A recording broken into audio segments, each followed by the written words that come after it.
Y él empezó a ejercer su ministerio allí también como sacerdote y perteneciente a la familia de los sacerdotes, y él está, pues bueno, viendo el desarrollo que está tomando el pueblo de Dios allí. Y él escribe en Ezequiel capítulo 22. Hay un texto que nos va a llevar, ¿verdad? Un texto referente que nos va a llevar a lo que estamos meditando en el capítulo 3 del libro de Nehemías en general, pero en particular al capítulo 3 de Nehemías, que es donde estamos meditando. Capítulo 22, versículo 30 y versículo 31. Y dice así la palabra del Señor, en el nombre del Padre, del Hijo y del Espíritu Santo. Y busqué entre ellos hombre que hiciese vallado y que se pusiese en la brecha delante de mí a favor de la tierra para que yo no la destruyese. Y no lo hallé. Por tanto, derramé sobre ellos mi ira, con el ardor de mi ira los consumí. Hice volver el camino de ellos sobre su propia cabeza, dice Jehová el Señor. Hasta ahí la palabra del Señor. ¿Podéis tomar asiento, por favor? He titulado al sermón, hermano, oiga bien, mis brechas en el muro traen consecuencias. Repito, mis brechas en el muro traen consecuencias. ¿De qué nos habla las brechas en el muro? Las grietas. Porque aquí el profeta está haciendo alusión a algo que había acontecido. Él sitúa en ese tiempo contemporáneo, sitúa al pueblo en una situación en la que existía, pues bueno, un deterioro muy grande en la defensa de Jerusalén. Él lleva esto adelante para hacer consciente a su audiencia de que había un gran problema, y es que las defensas de Jerusalén estaban agrietadas. Podían permanecer incluso creyéndose que podían ir adelante, pero había un deterioro en esas defensas que habían sido levantadas para la protección de Jerusalén. Ahora bien, cuando nosotros nos hacemos esta pregunta de qué nos hablan las brechas en el muro de Jerusalén, tenemos que hablar de puntos débiles o desprotegidos, tanto literalmente como espiritualmente. Son puntos que existen en el muro, literalmente, que son débiles o están desprotegidos, que permiten la entrada del mal o de la destrucción. Si nosotros tuviésemos que estar estudiando todo lo que ocurrió en esas brechas, podríamos estar acordándonos de que fue el lugar por donde entraron todos los príncipes de Babilonia. Tuvieron un lugar, hablan de una puerta, parece ser que es la puerta de Damasco, la que hoy está cerrada, que cerró en 1514 aproximadamente Suleimán el Magnífico, y donde instauró allí un cementerio, ¿verdad?, de musulmanes, donde pensaba, y agarrándose a la profecía, él pensaba de que el Mesías, como es tan puro, no iba a poder entrar por ahí, por esa puerta, ¿de acuerdo? Entonces a él le surgió esta idea: evitaremos que el Mesías venga poniendo aquí un cementerio donde él no pueda pisar. Aún sigue cerrada esa puerta, pero esa es la puerta que da al lugar del monte, el Olivar, y donde está también el monte del templo. Y por ahí dice la Escritura proféticamente que entrará el Señor. Por allí había brechas que hacía que estos príncipes o generales pudieran entrar con su ejército y así destruir a toda la ciudad. Destruir los palacios, destruir la fortaleza en sí y destruir, cómo no, el templo y ser todo desvalijado. Y esto es lo que ocurrió. Cuando el profeta está hablando de esta situación, de estas brechas, los que estaban allí eran conscientes realmente de por qué nos había sucedido esta situación, porque habían entrado los enemigos. La idea, hermanos, de todo esto, porque es el punto principal para nuestras vidas, cómo podemos aplicar esto a nuestras vidas. Y si lo llevamos a Nehemías capítulo 3, ¿cómo podíamos aplicar el trabajo en equipo visto en Nehemías capítulo 3 que estuvimos meditando la semana pasada? ¿Y cómo lo podíamos trasladar a nuestra iglesia? ¿Cómo podíamos llevar eso en aquel tiempo en el que estaba ocurriendo, en el tiempo también que fue escrito para la audiencia que vivió después del cautiverio y que tuvieron que ponerse manos a la obra?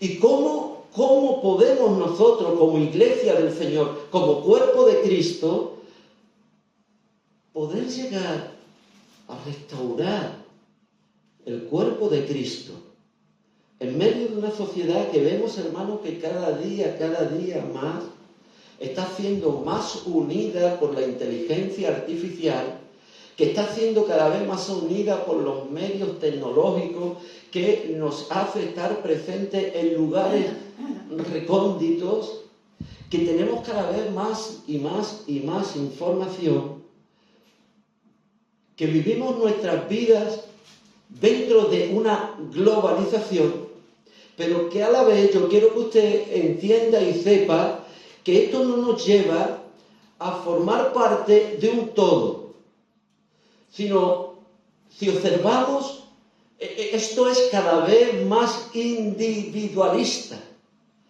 Aunque estamos interconectados y vivimos en un mundo que no dejamos de estar formando parte de un todo, a la vez somos más individuales, nos encerramos más. A la vista está que cuando usted va a cualquier sitio y ve en una mesa que está el hijo, está el padre, está la esposa, están todos, hay aproximadamente, no quiero ser tan extremista, pero quizá hay un 60% de personas que están inmersos, exhortos, en el móvil. Aunque están conectados con todo el mundo, dejan de conectarse con lo más cercano. Y esto hace una sociedad cada vez más y más individual, autónoma y sin querer formar parte de lo que es un todo. Por lo tanto, cuando esto ocurre, el profeta está hablando de que estuvo buscando entre todos los que estaban allí, pero no había ni un solo hombre que se pusiese en la brecha. Y no está hablando de un guerrero, de una persona allí, porque fíjese, ¿qué puede hacer una persona contra un gran ejército? Pero esto no va de esto mismo. Esto va de que el Señor estaba buscando una persona que estuviera viviendo una relación con Él. Y que a la vez de tener esta relación cargara su corazón de tal manera que lo llevara a ser un intercesor como fue Moisés, como fue Elías, como fueron Nehemías y como fue el ejemplo más prominente, nuestro Señor Jesucristo. Un hombre que intercediera a Dios. Porque 5 panes de cebada y 2 peces, ¿qué es lo que es para una gran multitud? No es nada. Pero hermano, en las manos del Señor, dio de comer a más de 5.000 personas, sin contar a los niños y a las mujeres. Y además, recogieron 12 canastas de alimentos. ¿A dónde nos traslada esto? A poder ver de que no existía nada, nadie que tuviese una relación con el Señor para poder interceder delante de Él, para que estos enemigos no pudieran entrar en ese lugar y poder evitar la destrucción. Y esto es lo que ocurrió. Por lo tanto, hermanos, nos tendríamos que hacer dos preguntas. Y la primera es, ¿qué sucedió para tan gran desastre? ¿Qué es lo que ocurrió para que esa brecha se abriera? En primer lugar, y en segundo lugar, ¿qué consecuencias trajo? ¿Qué es lo que ocurrió? Sabéis que Judá, hermano, después de los reinados tan maravillosos que tuvo en su comienzo, ¿verdad? Aunque Saúl fue un hombre desobediente, pues tuvo victoria con un hombre que Dios envió, que es Samuel. Pero se desvió de la obediencia y Dios levantó a un hombre llamado David.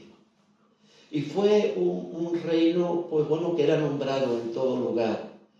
Es el único que pudo coaccionar, el único que pudo unir a los reinos que estaban divididos y estaban las tribus, cada una buscando. El libro de Jueces dice, cada uno hacía lo que bien le parecía.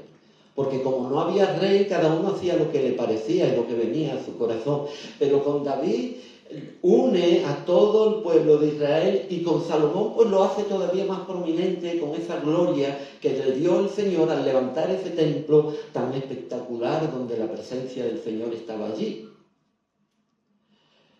Dios da una promesa, y es que no iba a faltar rey para que gobernase sobre el trono de David. Pero vemos, hermanos, el fracaso tan grande que esto fue. Con todos los reyes se levantaba un rey malo, dos buenos, otro más malo todavía.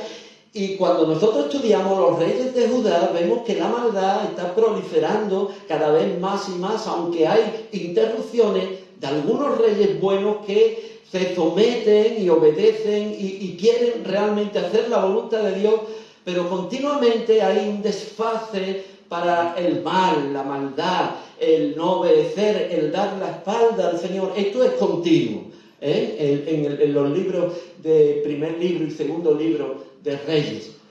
Pero no obstante, el Señor está ahí. El Señor está con esa palabra prometida a su siervo David.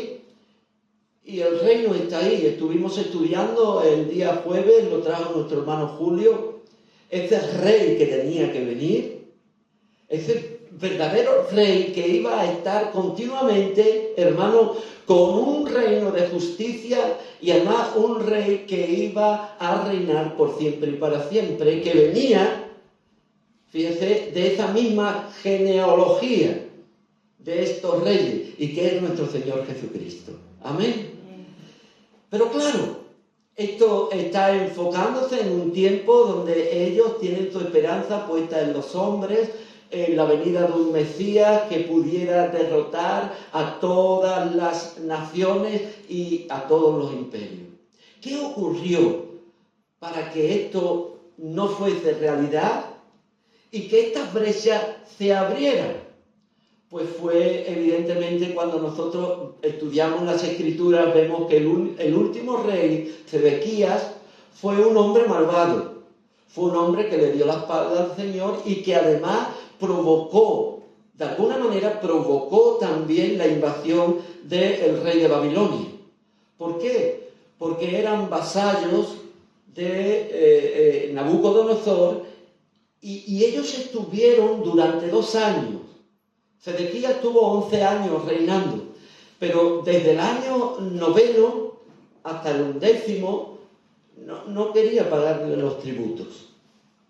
Se negó a pagar los tributos. Él pensaba y creía que si Egipto le ayudaba, si le ayudaban otras potencias, podía hacer frente a esa gran potencia que era Babilonia.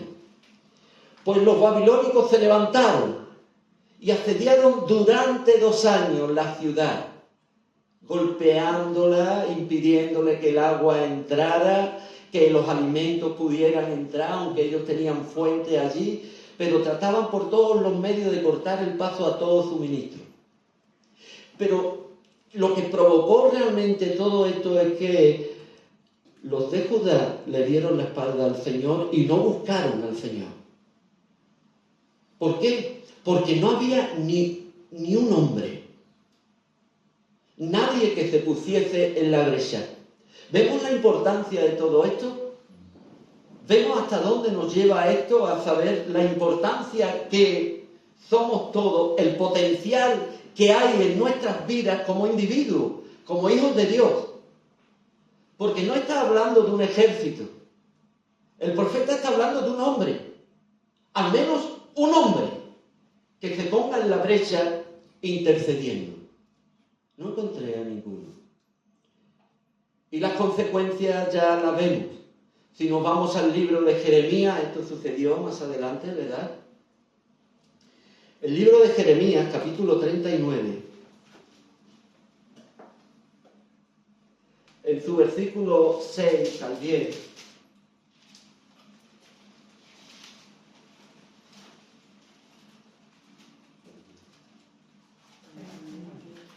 capítulo 39, versículo 6,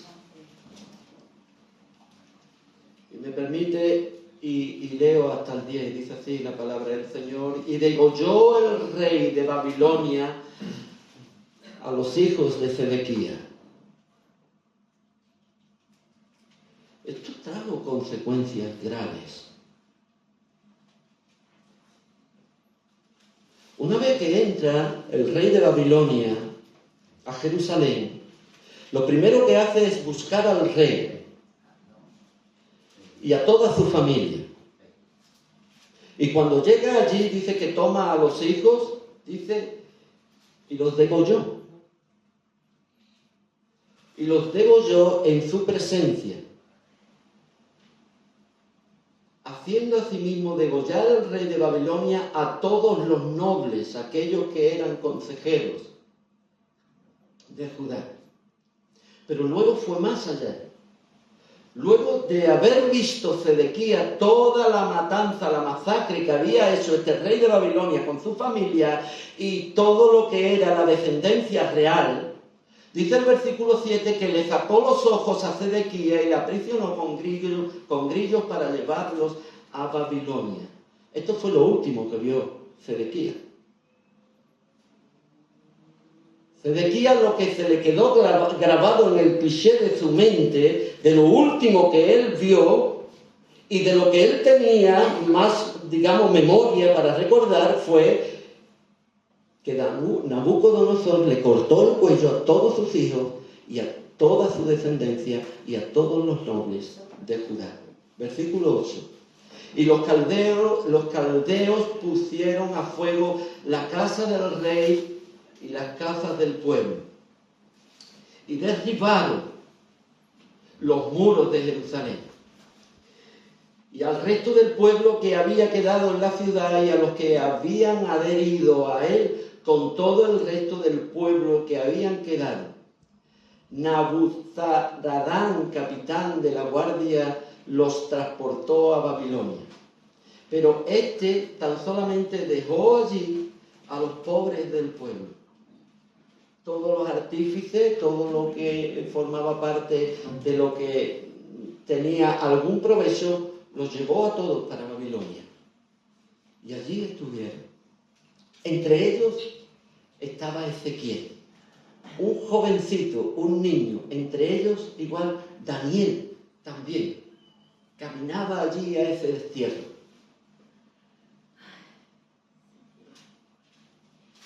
Las brechas trajeron consecuencias.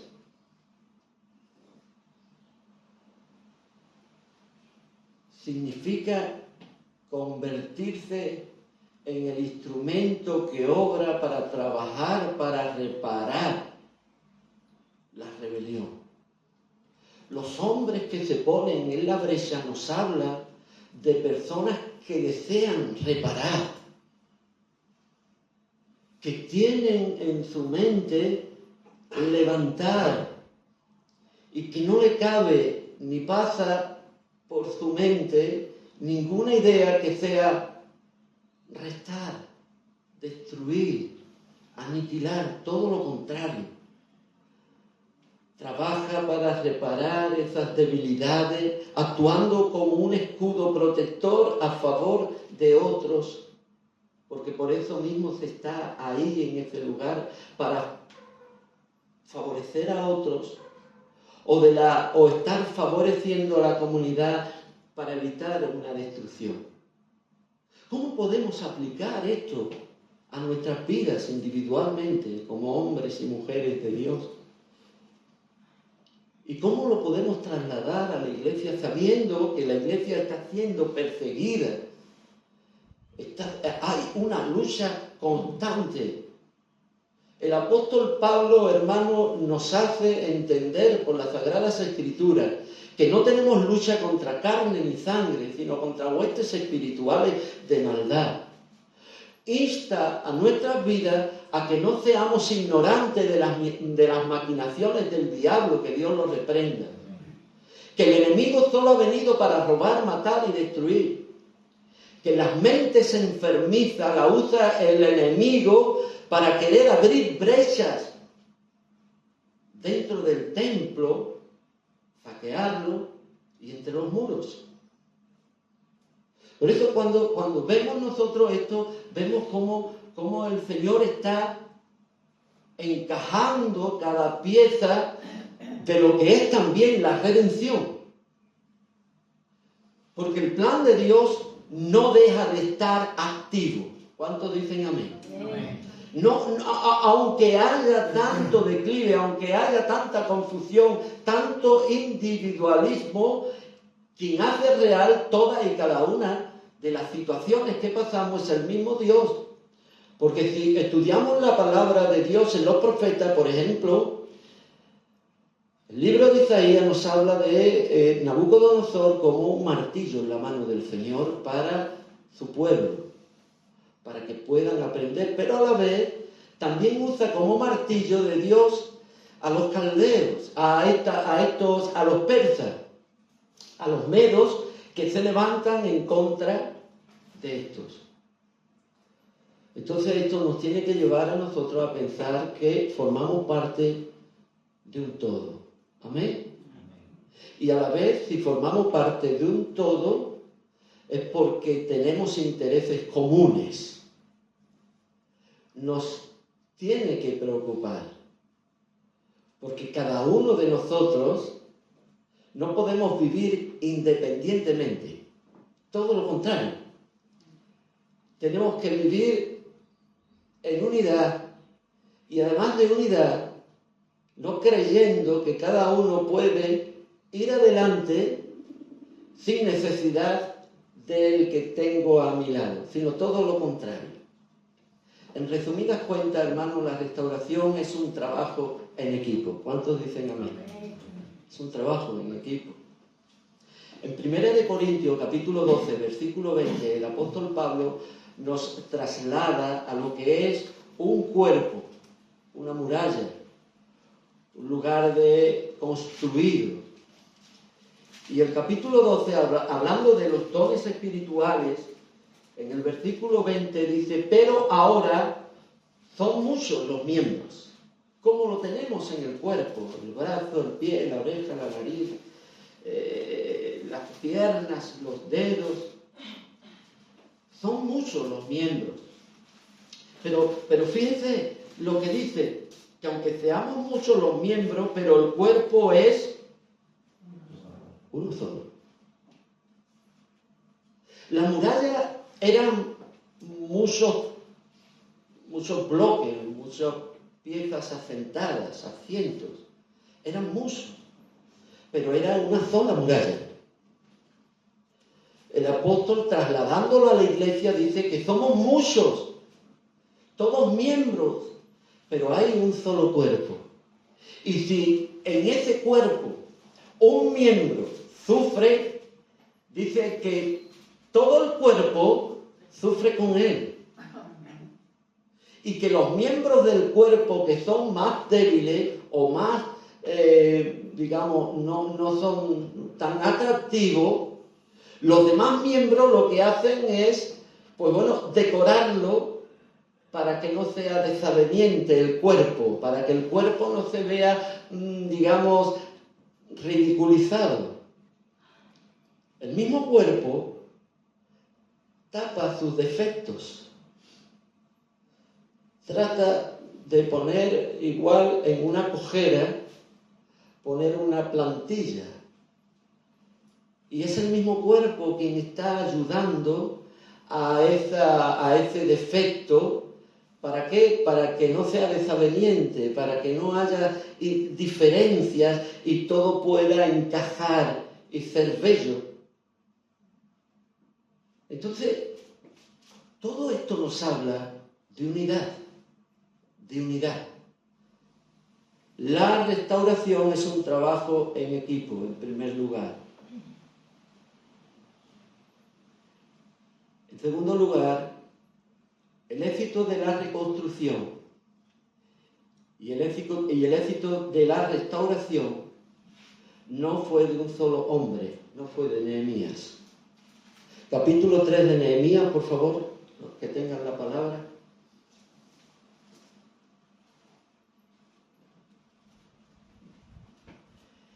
El versículo 3, el versículo 1 del capítulo 3 de Nehemías dice: entonces se levantó el sumo sacerdote Eliasib con sus hermanos los sacerdotes y edificaron la puerta de las ovejas. Ellos arreglaron y levantaron sus puertas hasta la torre de Jabmea y edificaron hasta la torre de Jabneel. Ellos se levantaron. Pues bueno, si usted mira, debe ser una costumbre sana en aquellos que leemos la palabra y más en aquellos que estudiamos la palabra del Señor, de tener un subrayador o algo que vaya poniendo de relieve lo que el escritor ha querido dar énfasis, para que de esa manera en la gramática y en la estructura literaria podamos nosotros darnos cuenta qué quería el hombre, el escritor, trasladarnos. Mire, si leemos, por ejemplo, en el versículo 2, ¿alguien puede leer la primera parte, quedarse hasta la primera coma del versículo 2 del capítulo 3 de Nehemías? ¿Alguien lo lee? Junto a ella edificaron los varones de Jericó. De Jericó, muy bien. Hasta ahí, hermano, muchas gracias. Junto a ella. Quiere decir que hubo un tramo de la muralla que se hizo, pero junto a este tramo empezaron a levantar. Si nosotros vamos estudiando la palabra junto, creo que 35, 40 veces se menciona aquí. No hay nada. Es junto a ellos, junto a la puerta, junto a la familia, junto a los sacerdotes, junto a los que estaban edificando, junto, hasta que le dieron la vuelta a toda la muralla y terminaron juntos en la puerta de las ovejas. Y esto nos da, hermano, esto nos llega a nosotros a tener que pensar que el éxito no es algo individual. Y da razones más que suficientes. El capítulo 4 de este mismo libro, hermano, nos da una gran razón para que nosotros podamos ver qué es lo que está ocurriendo ahí. El capítulo 4 nos dice que el pueblo tuvo ánimo. Tuvo ánimo. El versículo, por ejemplo, versículo 5, en la última parte dice: y toda la muralla fue terminada hasta la mitad de su altura. ¿Por qué? Porque el pueblo tuvo ánimo para trabajar. El libro de Proverbios nos dice lo siguiente: el ánimo levantará al enfermo de donde está postrado. El ánimo, que aquí no es que vaya uno con una guitarra. Una tía mía estaba malita y fue su hija, que es muy alegre, en un cascabel, y empezó a cantarle. Y le dijo: Milagro, por favor, no me cantes, que no tengo ganas ni de verme la cara. No quiere decir que se vaya allí con una guitarra o queriendo, no. Este ánimo viene de Dios, quien da el alma, quien rejuvenece, quien da la frescura, es Dios. Y el libro de Proverbios dice que el único que puede levantar al enfermo de la cama es el ánimo. Pero ahora hay otra pregunta: ¿quién levantará al ánimo caído? Es el Señor. Y aquí vemos la intervención de Dios. Esto no es porque uno quiera hacerlo más que otro. Por eso la situación está en que todos unánimemente recibamos ese deseo de parte de Dios, ese aliento de parte de Dios, para que podamos restaurar, levantar y unirnos entre todos. ¿Para qué? Para hacer una iglesia verdadera, con las marcas de una iglesia del Señor. Juntos. Caminamos juntos. Vamos en medio de este mundo juntos, sin ser individualistas. La epístola del apóstol Pablo a los filipenses está hablando de que cada uno busca lo suyo propio y no lo de Cristo. Hay dos textos que nos hablan de esto. En Filipenses capítulo 2 nos habla de que todos buscan lo suyo propio, pero también en el capítulo 1 hace alguna alusión a que están buscando lo suyo propio y no se preocupan de las cosas del Señor. Están como queriendo ellos ser protagonistas. Nos recordaba ayer nuestro hermano Guillermo que la Biblia no habla ni de ti, ni de mí, ni de las personas, ni de Donald Trump. La Biblia no habla de ninguno de estos, la Biblia habla de Cristo. La Biblia habla de Dios, que es el único protagonista. Nosotros somos personajes, sí, personajes.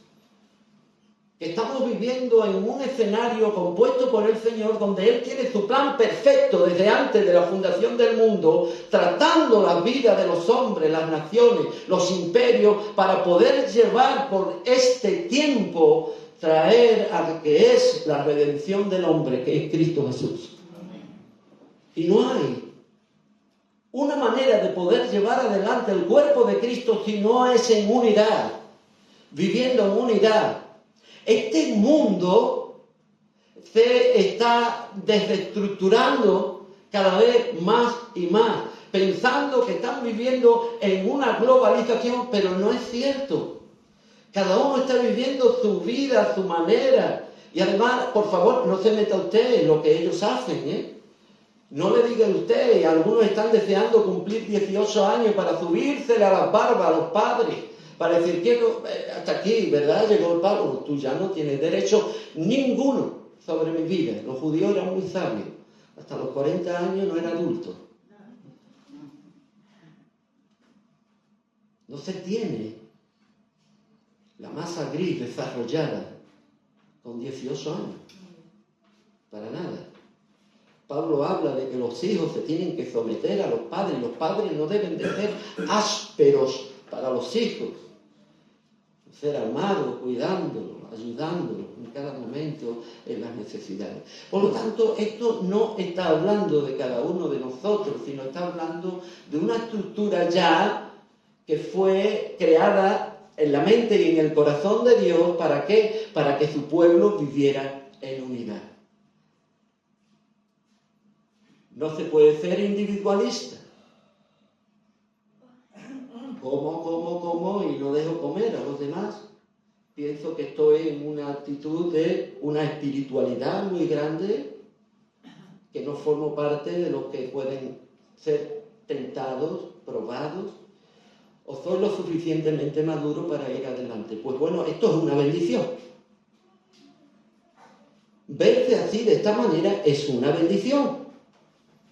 Pero lo que no es una bendición es poder seguir adelante sin ser consecuente o haber tomado conciencia que mi madurez, que mi conocimiento, no es para que yo vaya viviendo independientemente de los demás, sino todo lo contrario. Lo que Dios ha hecho es levantarme, acondicionarme, estructurar mi vida de tal manera de poder tener una visión amplia de lo que es la visión de la Iglesia del Señor, para que de esa manera yo pueda ayudar a los más débiles. Fíjense lo que dice el apóstol Pablo cuando está hablando de esto mismo en Romanos 14:1. ¿Alguien lo lee, por favor?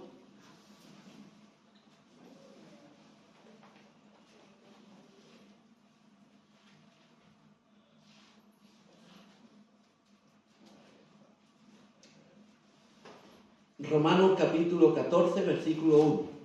Recibid al débil en la fe, pero no para contender sobre opinión. ¿Cómo hay que recibir al débil en la fe? Para no contender. ¿Estamos defendiendo nuestra doctrina? ¿O estamos contendiendo con los que todavía Dios no le ha dado la oportunidad de poder concebir en su conciencia y en su corazón las realidades de la sana doctrina y profundizar en ellos? Porque nosotros tenemos limitaciones como individuos. Pero es que cuando estamos en el Señor también tenemos que saber que nuestras limitaciones nos pueden hacer individuos aptos para ser enseñados por aquellos que han recibido más luz del Señor para poder ser enseñados, pero no para contender. Este es el problema en la iglesia. Este es el problema de todos los que se reunieron, ¿verdad? Episcopales, bautistas, pentecostales, de todas las ramas, anglicanos y demás, se reunieron y dijeron, deberíamos ser todos una iglesia. Y eso dijo uno que estaba allí. Eso, todos seamos bautistas. ¿No? Todos bautistas. No para contender por la fe. Tenemos que defender nuestra fe. ¿Amén? Tenemos que defenderla. Pero yo no estoy hablando de esto. Yo estoy hablando de ser paciente. De ser considerado. Hay personas que dicen, yo no creo esto. La salvación es porque yo estoy preparado y llega un momento y levanto mi mano. Otro es por la gracia, la consideración, que hemos sido ya seleccionados desde antes. Y ahora entramos en un conflicto. Y queremos hacer entender al que tenemos delante de nosotros de que eso es así, de esa manera, y lo usamos, hermano, con un calzador, queriendo meter un pie de un 45 en un calzado de un 20. No, imposible. Si hasta ahora yo creo que estoy en lo mejor, tengo que saber que es no por lo que yo crea, haya leído y me hayan inculcado. Hay enseñanzas en la palabra del Señor que tan solamente pueden ser aplicadas si yo vivo como discípulo del Señor. Y entre ellas el amor. Y entre ellas la consideración de poder unirnos. Hay algo que nos tiene que unir, que no tan solamente sea la doctrina, que no tan solamente sea lo que yo creo, he aprendido, porque he llevado muchos años conociendo y me ha costado dinero, me ha costado tiempo, me ha costado sangre realmente y quebranto. No es esto. Esto ayuda, evidentemente, pero hay algo más, que es el amor por los que viven dentro de las murallas. ¿Cuántos dicen amén? Los que viven dentro de la muralla. Nos tiene que unir más. Por eso el apóstol dice a los filipenses de que cada uno busca lo suyo propio y no lo que es de Cristo. A continuación viene esta oda grande que le hacen a nuestro Señor Jesucristo. Siendo en forma de Dios, no estimó el ser igual a Dios como cosa que agarrarse, sino que se despojó a sí mismo, y estando en esa condición se hizo hombre. Y se hizo hombre y de tal manera fue su sufrimiento que no fue un dolor de cabeza, fue alguien que fue humillado, fue llevado a la cruz por nuestros pecados.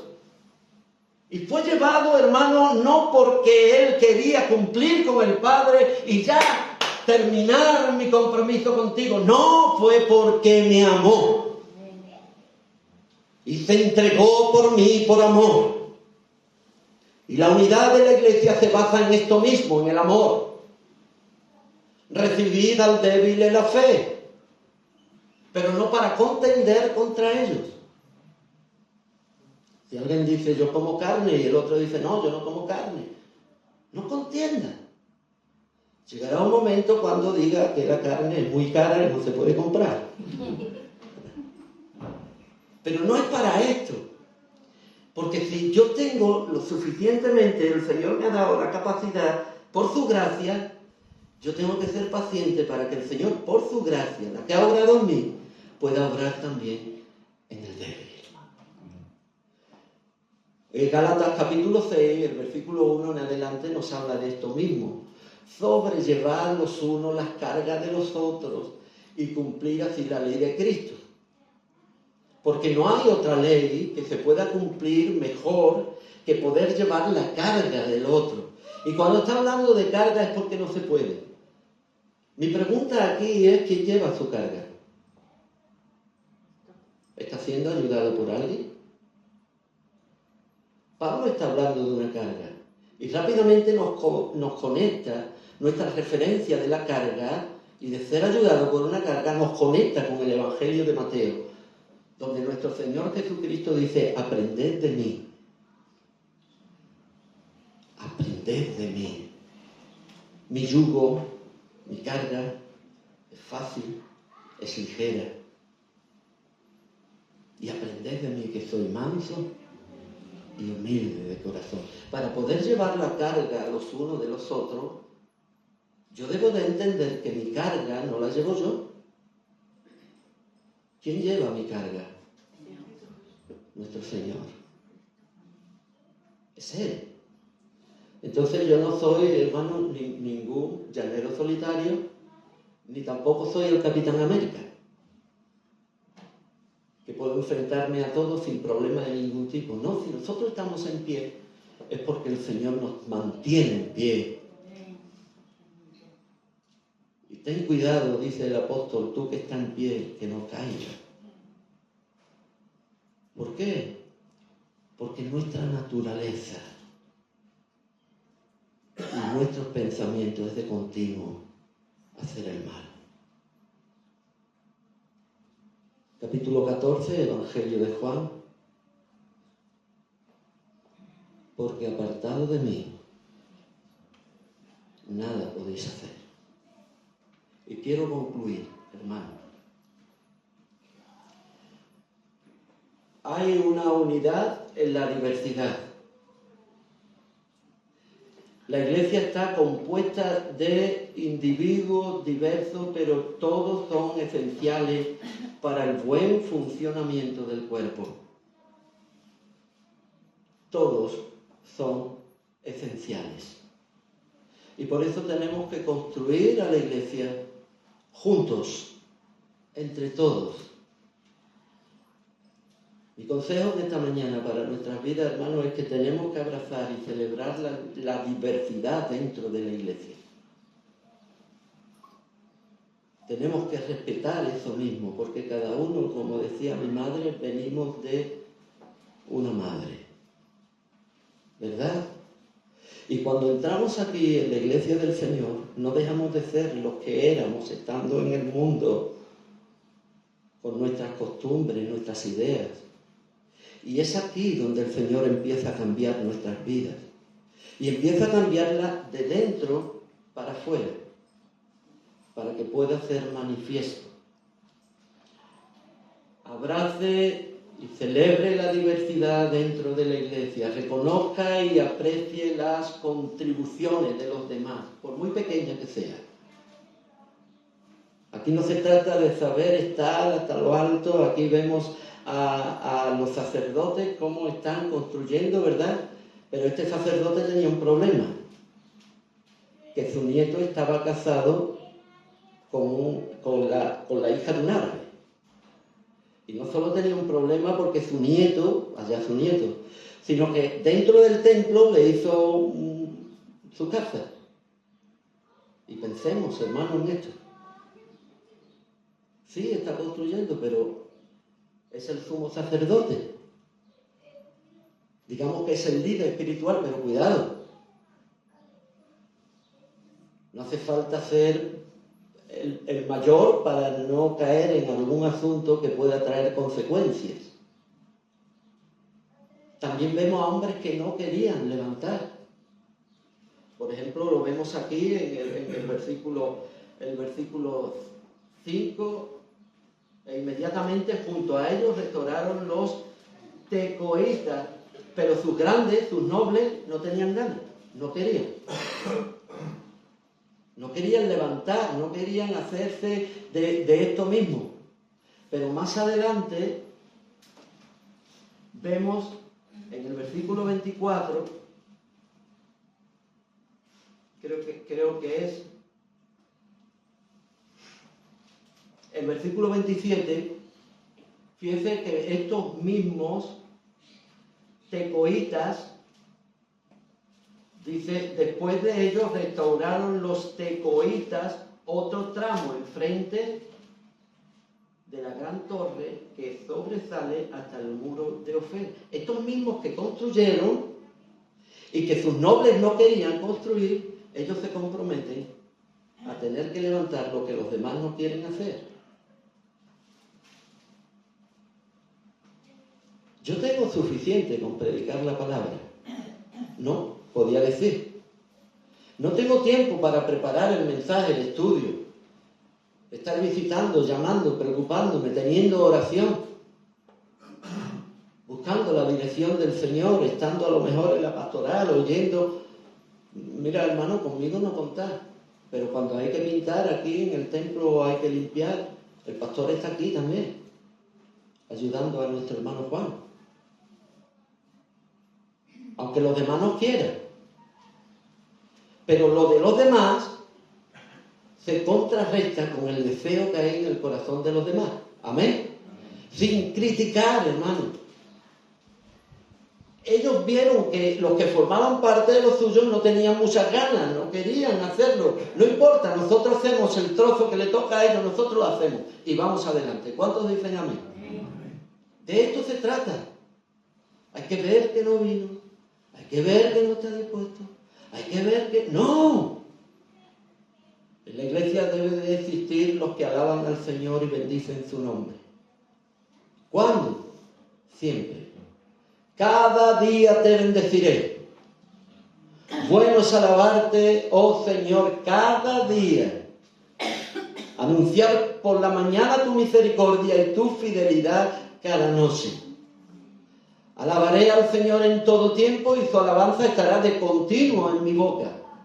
Lo oirán esto los mansos y se alegrarán. La iglesia oye que por sus labios no hay queja y se alegra. Porque en la iglesia no hay dos grupos, hay solo un grupo. Está el grupo de la alabanza. Aquellos que alaban al Señor, aquellos que bendicen al Señor, aquellos que ven cualquier desaveniencia y tratan de cubrirla. Tratan de cubrirla. Pablo nos habla de esto también. De cubrirnos los unos a los otros en el amor de Cristo. Es fácil hacer leña del árbol caído. Es fácil determinar de destruir lo que por debilidad, por imprudencia, por falta de sabiduría y de conocimiento, de egoísmo, ha sido caído. Hay un corito, lo decía el otro día, estuvimos cantando el hermano, dice que antes de la caída es la altivez. Yo que creía hacer castillo en el aire, que creía que no iba a caer jamás, hoy desde el suelo pido que me ayuden. se ayuda al que está caído. Amén. Amén. No hay... Tú debes dar ejemplo, tú debes estar ahí, tú no estás haciendo lo que debes hacer, tú... No importa. No vemos a los tecoitas, no lo veo, que ellos critiquen a los nobles. Todo lo contrario, ellos se arremangan y siguen adelante. Y quiero terminar. Evita la división. La división debilita al cuerpo. Esforcémonos por la unidad y la armonía, entendiendo que cada miembro es vital para la salud de la Iglesia. Todos contribuimos para la buena salud de la Iglesia. Esto es lo que ocurrió.